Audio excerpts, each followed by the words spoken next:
नमस्ते दोस्तों। आज की इस खास चर्चा में आप सभी का स्वागत है। आज हम ईमानदारी और सत्यनिष्ठा की एक ऐसी जबरदस्त कहानी का विश्लेषण करने वाले हैं ना, जो सच में आपको सोचने पर मजबूर कर देगी। मतलब ये कोई आम कहानी बिल्कुल नहीं है, बल्कि एक ऐसी अल्टीमेट परीक्षा की कहानी है जो इंसान की नीयत को एकदम गहराई से परखती है। तो चलिए, बिना किसी देरी के शुरू करते हैं। अब आप शायद सोच रहे होंगे, क्या होता है जब भीषण गरीबी का सामना अचानक से मिली बेहिसाब दौलत से हो जाए। सोचिए, जब एक तरफ बिल्कुल खाली जेब हो, परिवार की ढेरों जिम्मेदारियां हों, और दूसरी तरफ बिना मांगे मिला हुआ एक ऐसा खजाना जो पल भर में सब कुछ बदल सकता है। ऐसे में एक आम इंसान क्या करेगा? क्या उसकी नैतिकता हार मान लेगी या उसकी अंतरात्मा उसे रोक लेगी? आज हम इसी बड़े सवाल का जवाब तलाशने वाले हैं। ठीक है, तो चलिए सबसे पहले अपनी कहानी की शुरुआत करते हैं भाग 1 से। वर्तमान स्थिति, एक मेहनती टैक्सी ड्राइवर। तो चलिए इसमें गहराई से उतरते हैं और मिलते हैं हमारे मुख्य किरदार से, देव। देव की जो दिनचर्या है ना, वो सच में एक बहुत बड़ा संघर्ष है। चिलचिलाती धूप में अनगिनत घंटों तक वो बस अपनी टैक्सी चलाता रहता है। शहर के चक्कर काटता है ताकि अपने परिवार का पेट पाल सके। आपको याद है ना, हमारे पुराने विश्लेषणों के सोमू छोले कुलचे वाले या फिर ललित दूध वाले? देव बिल्कुल उन्हीं की तरह है, बेहद मेहनती, नेक और अपने काम के प्रति 100% वफादार। अब कहानी में एक मोड़ आता है। भाग 2, प्रेरक घटना, सोने की खोज। दिन तो ऐसे ही बीत रहे थे, लेकिन फिर एक शाम कुछ ऐसा हुआ जिसने देव की इस थकाऊ जिंदगी में अचानक से तूफान ला दिया। हुआ यूं कि सूर्यास्त का समय था। देव ने एक बहुत ही परेशान दिखने वाले बुजुर्ग को अपनी टैक्सी में बैठाया और उन्हें एक आलीशान बंगले के बाहर ड्रॉप कर दिया। उस सवारी ने भी बस जल्दी से पैसे दिए और वहां से चले गए। सब कुछ इतनी तेजी से हुआ ना कि देव को कुछ सोचने का मौका ही नहीं मिला।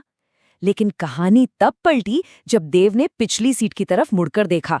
वहां एक काफी भारी सा मखमली बैग छूटा हुआ था। और जैसे ही देव ने उस मखमली बैग को खोला, भाई उसकी आंखें तो फटी की फटी रह गईं। उस बैग में इतने सारे चमचमाते सोने के सिक्के और कीमती गहने थे कि उनकी चमक से देव की वो पुरानी सी टैक्सी भी जगमगा उठी। जरा सोच कर देखिए, एक ऐसा इंसान जिसने जिंदगी भर सिर्फ और सिर्फ गरीबी देखी हो, उसके हाथ अचानक से इतना बड़ा अकल्पनीय खजाना लग जाए। और यहीं से शुरू होता है हमारा भाग 3, सबसे बड़ी परीक्षा, नैतिक दुविधा। इस खजाने को देखकर देव के मन में एक बहुत बड़ा युद्ध छिड़ गया। उसके सामने अब 2 बिल्कुल साफ रास्ते थे।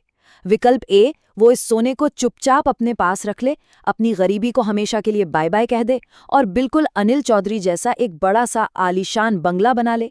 या फिर विकल्प बी, अपने परिवार के उसूलों का सम्मान करे, वही अपनी ईमानदारी की रोटी खाए और इस बैग को उसके असली मालिक तक पहुंचा दे। एक तरफ रातों रात अमीर बनने का भयंकर लालच था और दूसरी तरफ उसकी अंतरात्मा की आवाज।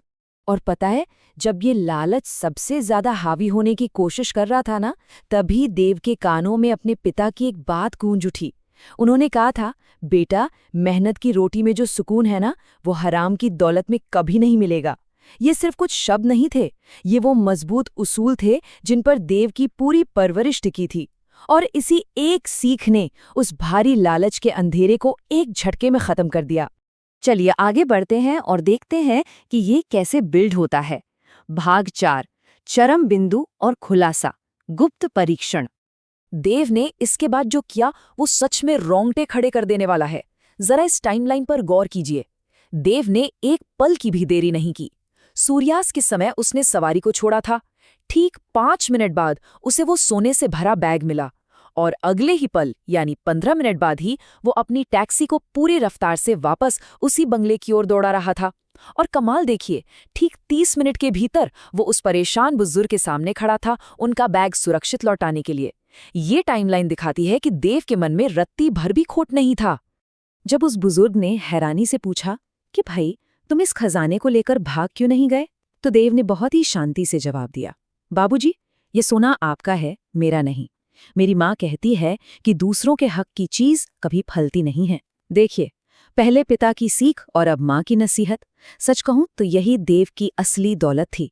उसकी ईमानदारी बिल्कुल नहीं डगमगाई।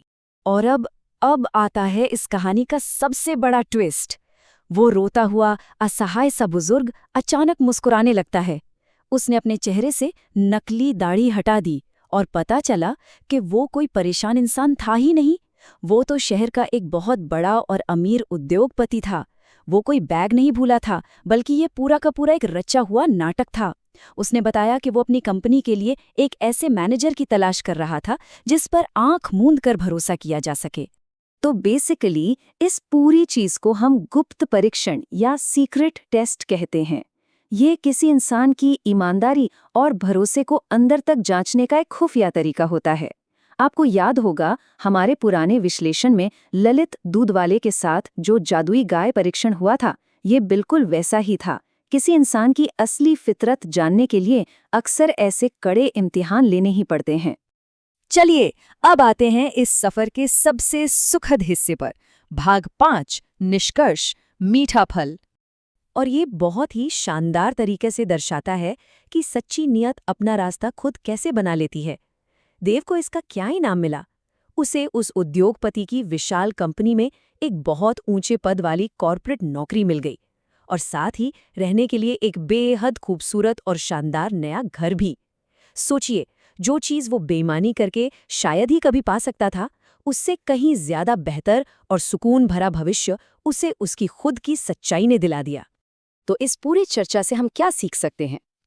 पहला, ईमानदारी का फल हमेशा मीठा होता है, चाहे उसमें थोड़ी देर ही क्यों ना हो जाए।